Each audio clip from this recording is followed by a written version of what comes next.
Well, I got here early today, not because I was nervous, but it's like I told Pastor, if I'm getting here early, it's because I want to be full of God. I want to give this presentation with a fullness. I didn't just want to walk in at 20 after 6 and be hurried, and I wanted to take my time. But I just felt like I just feel blessed that I can come here anytime and worship God, and that's just such a huge blessing. And it's a God that will never leave us or forsake us. It's the same God that He gave us His only Son, and we believe in Him, so we will not perish. We will have everlasting life. So, my question to you is, if we know that He will not leave us or forsake us, and that He loves us so much that we can't measure that love, it's a love greater than we can even wrap our mind around. My question is why do we make it so hard? Why can't we just openly receive everything God has for us? And there's several different ways we could go in on this subject, but I think the first thing we have to look at is, where's our attention? And what I mean by that, I don't mean the people, and I'm not picking on anybody here or anywhere, but I'm not talking about your iPad people, your technology people, the ones you see out there that are down here like this. That's not what I'm talking about.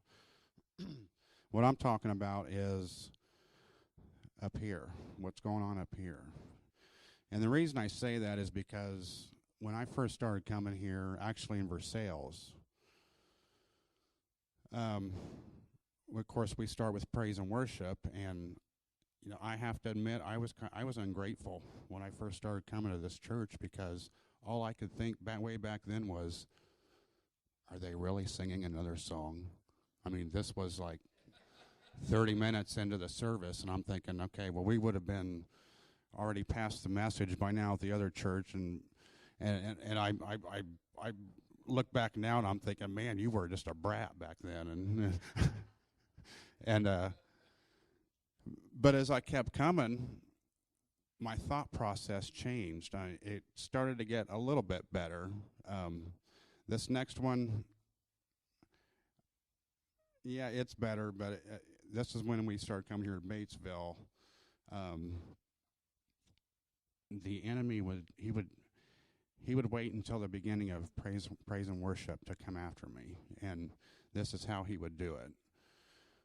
He would just put these rabbit trail thoughts in my head, and it would go something like this. Okay, so praise and worship is starting. So sing, sing, sing, and make. Did I turn the coffee pot off when I left the house? Man, I hope so, because if I didn't, that's going to stick to the bottom of that pot, and it's going to be a mess. And man, I would entertain that thought for so long. I would not only miss the announcements, but I would be like, oh, they played Sing Sing. I missed it, because I fell into that trap of entertaining that thought. And coming from the conference from a few years ago, I realize now that was not from God. God would not intrude during praise and worship and say, hey, you forgot to shut the coffee pot off. That obviously was not from God. So that's our attention. That was one of the aspects of that. And then a few more years down the road, when we were doing the adult Sunday school on Sunday mornings, this is when it would get interesting, because, and I don't want to say it was pretty, okay, so some of it was during praise and worship, but the enemy would just come after me again, and he would say things like, oh, well, you didn't tell him about this, or I don't think you did a very good job teaching this morning, but I was a little wiser then, because I kept clapping, I kept singing, I kept putting up my hands, and then he would just get quieter and quieter. Those thoughts eventually just disappeared. And I find now that I don't know, you probably didn't even notice it last Sunday morning, but I was standing like way over there, and it's only because I was watching David on the drummer, just trying to take notes and everything, and I'm still worshiping and praising, and I don't want to say the enemy was coming back at me then, but I think he was trying to, at some point, I just kind of got the feeling maybe he was trying to say, well, you got a lot of practicing to do or whatever, but I'm wise to it. And I'll tell you why I'm wise to it is because I also do the kids' church on Sunday mornings, and we just did the armor of God. So having coming from conference, I know that everything I just told you, all those lies from the enemy. And, prior to coming to the church, I dealt with a lot of depression, a lot of low self-esteem, and back then I just thought that's just how life was. I just thought the sky was always gray, and that was normal. That's what I thought. You're supposed to be down in the dumps, and I just thought that's the way life was. And then I go through this course, and bam, that's not the way it is at all. Here's the truth. And there's just no going back at all, period. No questions asked there. So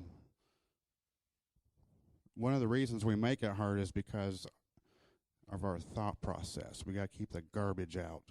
And by worldly standards, I am a prime candidate for panic, fear, and it's all because of January, of what's coming in January for me. I'm going to be losing my job. So by worldly standards, I should be freaking out right now.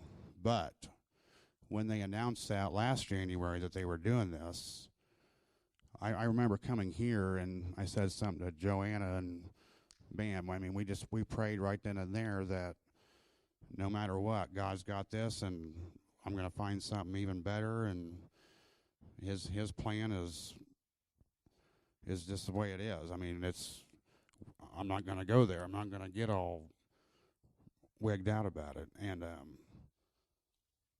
so our thought process. Then the next angle is our hearts. We make it hard because, I'm not pointing anybody out, but unforgiveness is a big one. Now, when I was a kid, I remember hearing about families and individuals that, it was either their parents or their brother or their sister, and they quit talking to them. They basically just threw them away. They just tuned them out of their life. They've never talked to them again, and some of them took it to their grave. They never even tried to patch things up, and being a kid, I thought, man, who could do that? Who could just give up like that and not even try to make it restore that relationship? Who could do that? And one of the greatest testimonies I ever heard was from Joyce Meyer. If you ever get a chance, go on YouTube and listen to her testimony about her childhood, her teen years, and all the stuff she had to go through with her father. It's that testimony just shook me. It was unreal. And she said one of the hardest things she had to do was forgive her father for everything that he had done to her. And it's been a long time since I've heard that, but I think God was putting it on her heart to take care of him, because I think he was dying and before he got real bad, I think she was able to get him up on stage and got him saved, and he was a believer. And that was just a powerful, powerful testimony.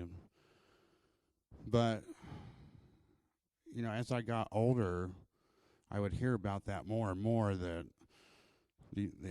they just these people that they can't let it go. They can't release these people of what they did to them, or what was said or what was done, and they hold it in here. And they're still coming to church and everything, but I'm thinking now, wait a minute, how could you be effectively serving God if you've got that much anger towards someone that you can't let go of it, and you can't ask God to take it from you, and you can't forgive that person? How can you be effectively serving God? And I seen a lot of it when I was younger, where, like I said, family members just thrown away. I mean, there's no communication. There's nothing. They don't even exist, and it's just blows my mind. And I remember a few years ago too, when they had the conference here, one of the ladies gave her testimony, and it was kind of the sort of the same lines as Joyce's, where the father was abusive, and basically God told her, look, if you can't forgive him, I can't forgive you. So she had to go back and look him up. She had to forgive him, and I don't know that he got saved. I don't know. It's been too long ago. I don't remember that part of the story, but I just remember her also saying just how hard that was for her to release everything and totally forgive him and learn how to love him again, because there was a lot of damage done there, and she had to just totally release all of that and not hold that in no more. And I would think that, I mean, obviously that's going to just make part of your heart real hard to hold that in for that many years. And once that's released, I would just like to think that your heart would be like twice the size of what, I mean, it would have to just, the relief would just have to be, I don't even know that you could describe it. I mean, once that's released, once that's restored, that's just got to be phenomenal.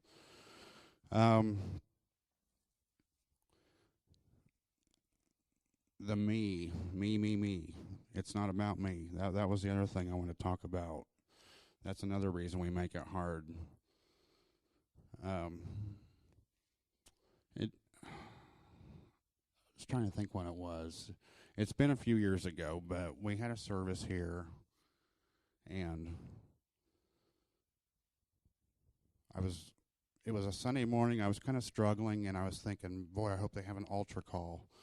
Well, they didn't have one, and I just thought, well, okay, that must be God's plan. Maybe he's going to deal with me on this later. I don't know, but that's when I had to learn that it's not about me. Maybe there's a reason we didn't have one. Maybe my healing came at praise and worship at the beginning, and I just didn't realize it. Maybe it happened in kids' church when I was teaching. I don't know. I mean, it obviously worked, but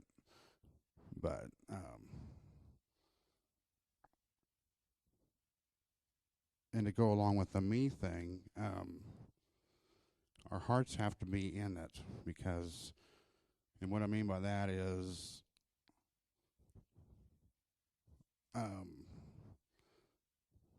let's just say you're a pastor of a church. Are you going up on the pulpit because your heart's in it, you're called to do it, or are you doing it for power reasons? You're ordering people around, and you're not really called to it. You're just up there. And I think that's the same thing with like people that would be on the praise and worship team. If they were up there just showing off, basically, and their hearts aren't into it, they're making it about them. And so that's another thing that they would make it hard to really accept God and accept everything he has for them.